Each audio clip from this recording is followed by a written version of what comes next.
Asalaamu calaykum soo dhawaada asxaabta maanta saaxiibayaal waxaan sharixi doonaa filim Chinese ah oo lagu magacaabo Fanguri intana muuqaalkeena u gudgalin waxaan idin xusinayaa inay muhiim noo tahay inaad muuqaalkan like saartin sidoo kale haddii aad tahay saaxiib nagu cusub fadlan nagu soo bir waan ku soo dhaweynaa waa kanal filimkii daawasho wacan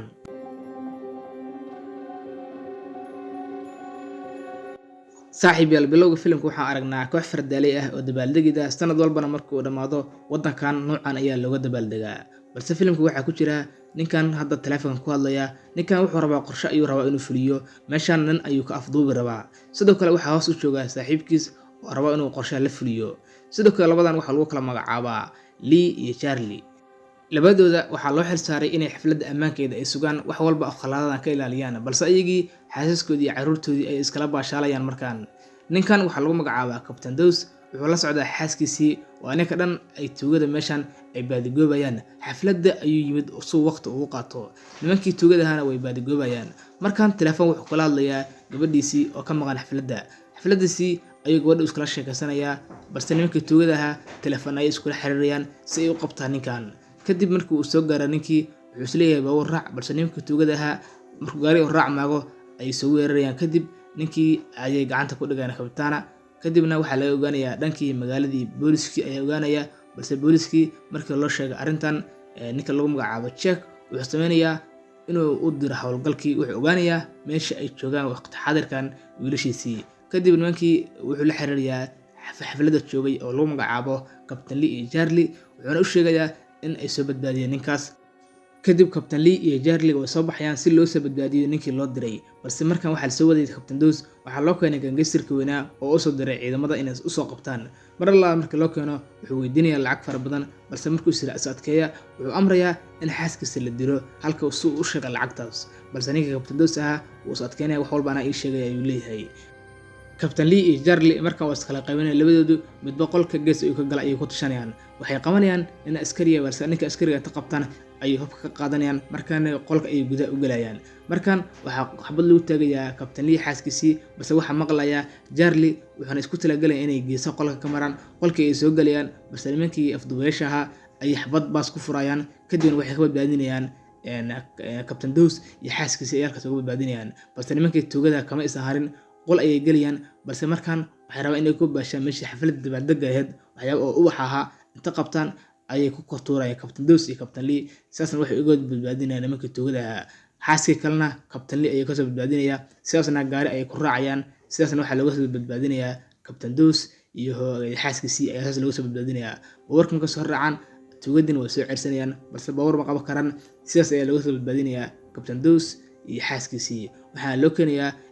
Jack oo u soo diray ciidamada inay soo badbaashaan balse Jack wuxuu sheegayaa in tuugadaas ay ka rabaan lacag xaaskiisina ay u hanjabeen sidoo kale wuxuu sheegayaa gabadhiisa inuu u badbaasho tuugadin waxay aadayaan gabadhiisii maadaama laga badbaashay odagii halkaasna waxay ugu mahad celiyeen ninkii Captain Dose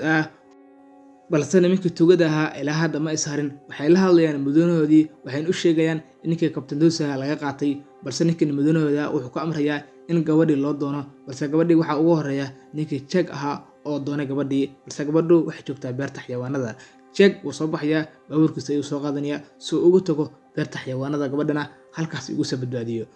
dhanka kale nimankii tuugada waxay u tagayaan nin ku dheereeya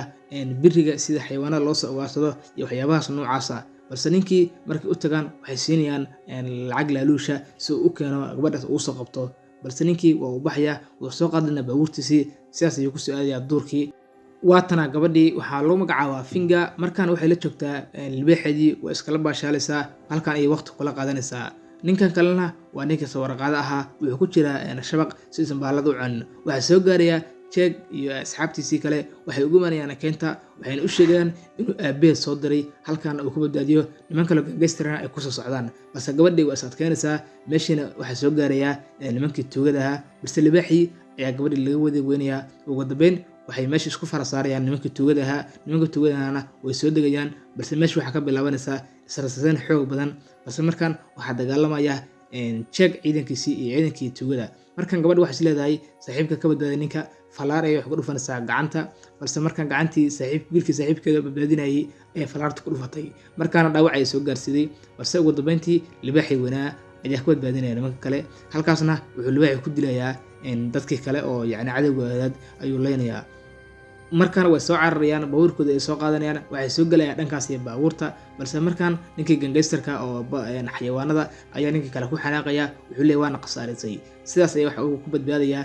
gabadhii iyo Captain Lee waxay dhex galayaan kaynta. markaan Chege asxaabtiisii iyo gabadhii iyo Captain Lee way kala lumeen,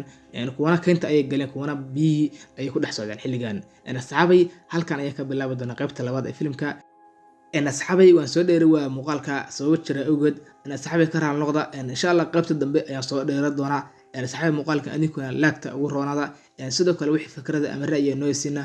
nagula soo wada qaybta commentiga. insha Allah muuqaalkeena muuqaalka ee noo balna oo sidaas iyo nabadgelyo.